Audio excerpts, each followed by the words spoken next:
What is up, my design dude and dudettes? It's John, your stay at home designer, here every day helping you make better trades and make your at home living a little bit easier. So let's get started. We got something to talk about. We got Papa Musk. Oh my goodness.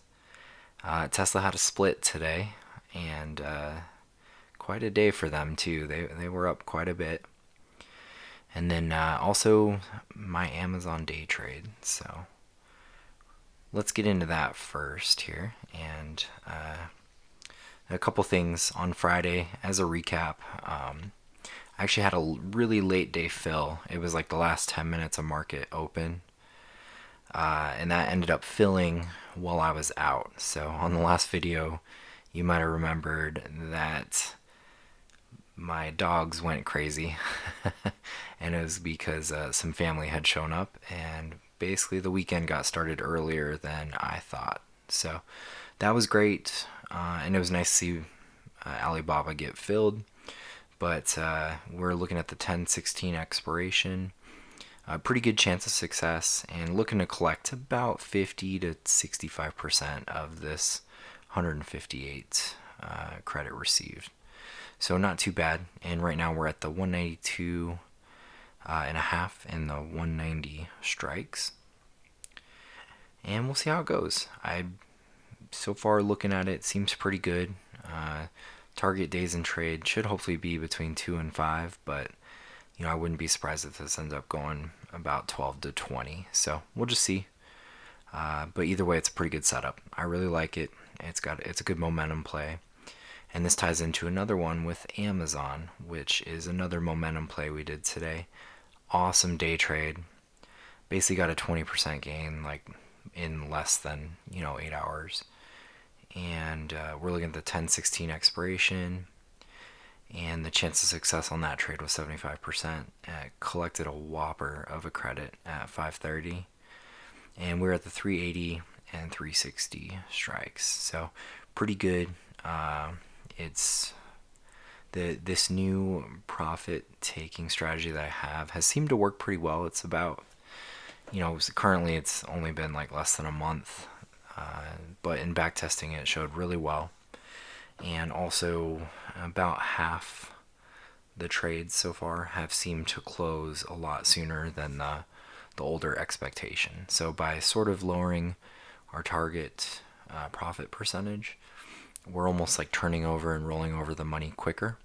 So it's the same way that some businesses, they really want to see really fast turnover on merchandise, right? So kind of same concept, and it seems to be working pretty well.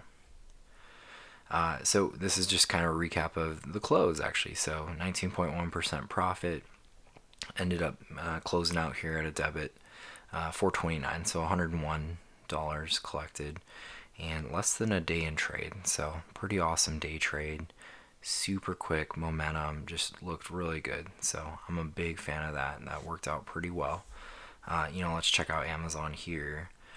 And the daily chart, you can always see just a straight uptrend, and they've been a pretty strong stock for the year, so that's been great. Let's go actually to a little bit quicker timeline, so that way you can kind of see. So the 15-minute chart, and in terms of the setup, not too bad. We had some good momentum and actually ended up closing out before you see these massive bars in volume of selling coming in. So there was no actual professional like reason. It's just got close to the end of the day, basically hit target, so I'm calling it. I'm gonna get out. I don't want to sit on that much risk, especially overnight. And I was happy with that. It wasn't too great seeing some of this volume come in at the end of the day. A little bit of recovery, but we'll see how the rest of the week plays out. Now, last week we kind of talked a little bit about the Fed and how they are, oh boy, they're definitely backstopping even harder than previous. And I do think they're actually setting up for another run at pumping money into the markets in some way. I don't know to what extent. I don't think anyone does, except for J Pals over there. But it's looking good. So I I like what the Fed wants to do short term. It's great. 2020, 2021, fine.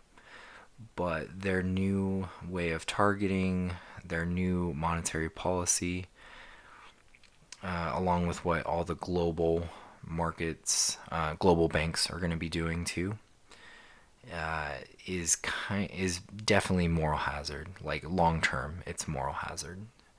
And we can all argue about it a ton, but basically the idea here is that generally your banks, your global government banks, are supposed to be independent of politics, and that is not the case. We are not seeing that in like basically any country, and so that is working its way to eventually become a problem. But enough of the Debbie Downership. Short term looking good, but long term not great. But let's talk about Papa Musk, Elon, Big Papa Musk. Holy cow! He is. Oh my goodness! I was getting messages from everyone today asking about, have you seen Tesla? Have you seen what they're doing? And then I've even got people wanting to invest in them, as they're just going hyperbolic to the moon up here. Holy cow, that's a big move. I think it was like 10 or 12% today, so pretty good. I'm gonna give them props. I'm a massive long-term bull in Tesla, and I really don't know. Every time I see a big move, like each of these green days looked big.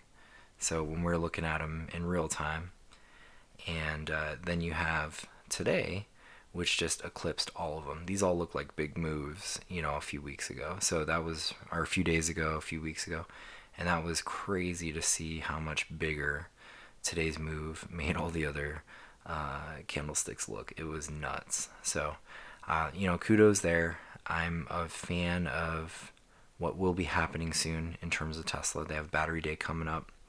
There's a lot of stuff that most analysts aren't really factoring in.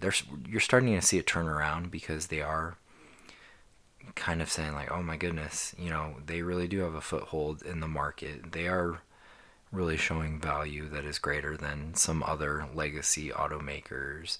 My theory is I don't think they're a car company personally. It's great because that's the distraction, but they are a lot more than that. My personal take is they're an energy and a technology company. So, take it for what it's worth. But long term, I'm a big fan. Tesla and Nvidia. Let's see how they look. Yeah, Nvidia looked pretty good today too. Good pop, great volume. And I think they're at fresh highs today too. Let's see. Oh yeah, freshies. Did come back down at the end of the day though, so maybe we'll see how that plays out. But Nvidia's looking good as well. And Battery Day.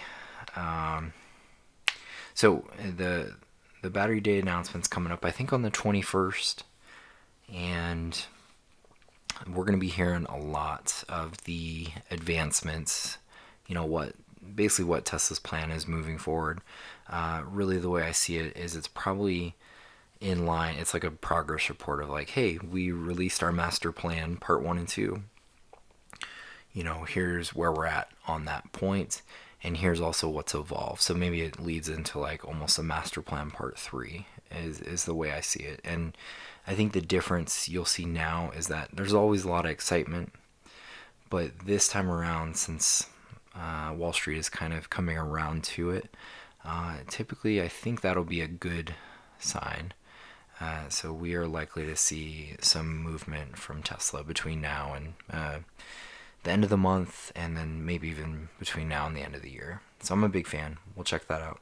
Nvidia also has an announcement coming up on, I thought it was on the 1st. I'm gonna have to look that up again, but maybe that might be why it did pop today. However, the whisper word on the street is that Nvidia's new graphics card is just the bee's knees. It's outperforming everything. The cost is great. It's just the functionality makes it perfect for most use cases. So what that means is they've basically just improved on what they're doing. They're kind of doing the same thing Tesla's doing, where they're innovating on themselves and sort of it's you just got to keep innovating, or as a company you'll die. And these guys have a great turnaround cycle on that. So huge fan. I love it. I always got to give that warning though. I'm not a financial advisor. I'm just your stay-at-home designer, random dude on the internet trying to help you live your life. But make sure you understand the risks. Take them up with your own financial advisor, and make sure you're comfortable with stuff like that. So that's pretty good. But other than that, I got nothing for you. I think it's bedtime for me. All right, my dudes. I'll see you on the next one. Bye bye.